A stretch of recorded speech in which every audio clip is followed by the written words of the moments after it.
Hetal college campus में बैठी थी। जब उसके क्लास पूरे हुए तो वो अपनी सहेली के साथ बातें कर रही थी। उसे रास्ते से जाते समय गायत्री दिखी। गायत्री को आवाज़ दी, गायत्री इधर आओ। हेतल की आवाज़ सुनते ही गायत्री हेतल के पास गई।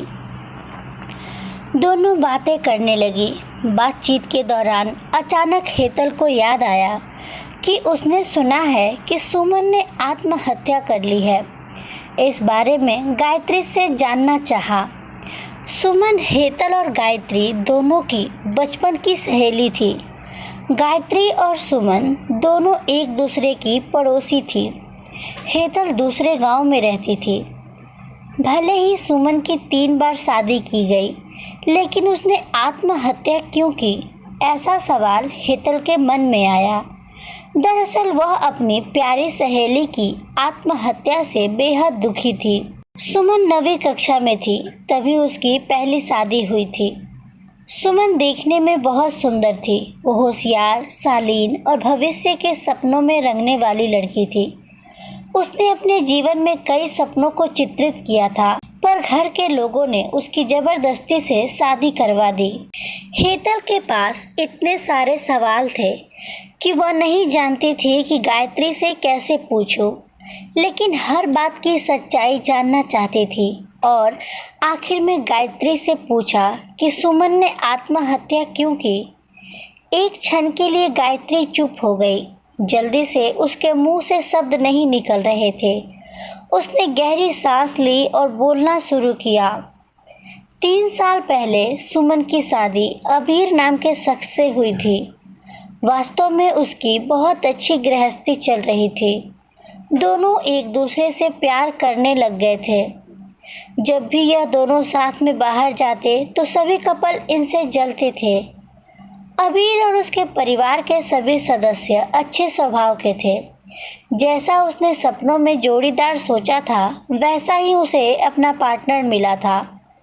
उसके घर की स्थिति मध्यम थी। अबीर का एक छोटा सा होटल था, उसमें से उसके सारे खर्चे बांट देने के बाद कुछ पैसे बच जाते थे। घर की हालात बहुत साफ सुथरी थी। एक दिन वह होटल से घर बाइक पर आ रहा था। एक बड़ी कार से उसका बहुत बड़ा एक्सीडेंट हो गया और इसमें उसे काफ़ी चोटें आई। हादसे के बाद उसे अस्पताल ले जाया गया, लेकिन सिर में गंभीर चोट लगने के कारण इलाज के दौरान उसकी मौत हो गई। सुमन को बहुत दुख हुआ, लेकिन उसके ससुराल वालों को गलतफहमी थी कि अबीर की दुर्घटना सुमन की वजह से हुई। वह एक अपशकुनी है, ऐसा उनको लगता था। उनमें से कोई भी उसे समझ नहीं पाया। अबीर के जाने के बाद कुछ दिनों के भीतर ही सुमन को घर से निकाल दिया गया। उसे घर से बाहर निकालने के बाद वह मायके गई और कुछ दिन मायके में ही रही, लेकिन आसपास पड़ोसियों में चर्चा हो गई तो उसके माता पिता फिर से उसके लिए रिश्ता ढूंढने लग गए। जब वो बाहर निकलती थी तो लोग हमेशा उसे ताने मारते थे। इस वजह से सभी बहुत परेशान हुए।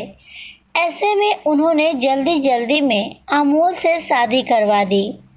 अमोल बहुत बुरा आदमी था। दारू पीता था, कुछ काम धंधा नहीं करता, चोरी करता, मारपीट करता। उसका रोजाना यही काम था। इस सब से सुमन को बहुत दुख होता था, पर वो कुछ नहीं कर सकती थी। एक बार एक रात को वो घर में देर से आया और जल्दी जल्दी में घर में कुछ ढूंढने लगा। सुमन ने उससे पूछा, पर उसने कुछ भी नहीं बोला। उसे जो चीज़ चाहिए थी वो उसे मिली नहीं। इस वजह से वो वहाँ से बाहर चला गया। सुमन रात भर उसकी राह देखती रही, पर वो आया ही नहीं। दूसरे दिन पुलिस को उसका मृतदेह रास्ते के किनारे पर पड़ा हुआ मिला। उसका चाकू से किसी ने खून किया था।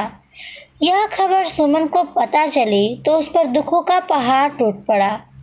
कुछ दिनों तक वह अपनी ससुराल में रही, लेकिन बाद में ससुराल वालों ने उसे प्रताड़ित करना शुरू कर दिया। इस वजह से सुमन वापस मायके आ गई। घर आकर कुछ दिन ऐसे ही बीत गए।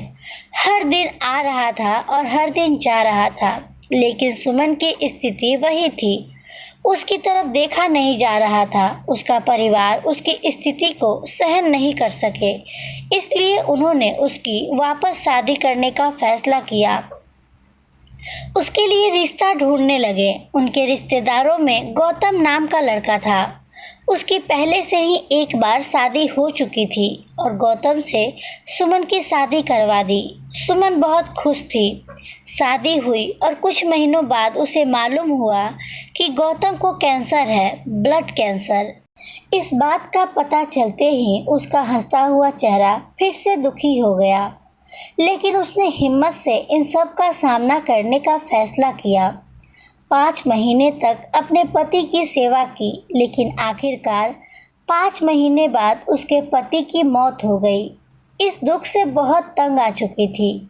कुछ दिन बीत गए, लेकिन बाद में ससुराल वालों ने उसकी जिम्मेदारी लेने से इनकार कर दिया। उसे घर से निकाल दिया। उसके बाद वह फिर से मायके चली गई, लेकिन उसके माता पिता, उसके भाई भाभी ने भी उसे घर में नहीं आने दिया। सभी तरफ से रास्ते बंद हो चुके थे उसके लिए।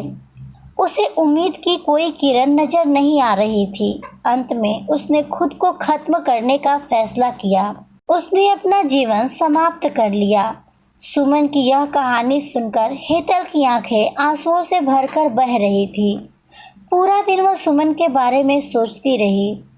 क्या इन तीनों घटनाओं में बेचारी सुमन का कोई भी दोष था? क्या उसके माँ बाप को सिर्फ उसकी शादी कर उसे हर बार किसी के पास भेज देना सही था? वो उसे अपने पैरों पर खड़ा करने की कोशिश भी कर सकते थे। सच कहो तो सुमन की जान उसकी बदनसीबी ने नहीं, उसके परिवार की और उसके आसपास के लोगों की छोटी सोच ने ले ली है। वो बेचारी मनहूस नहीं, बदनसीब थी, क्योंकि उसके आसपास ऐसी सोच रखने वाले लोग थे।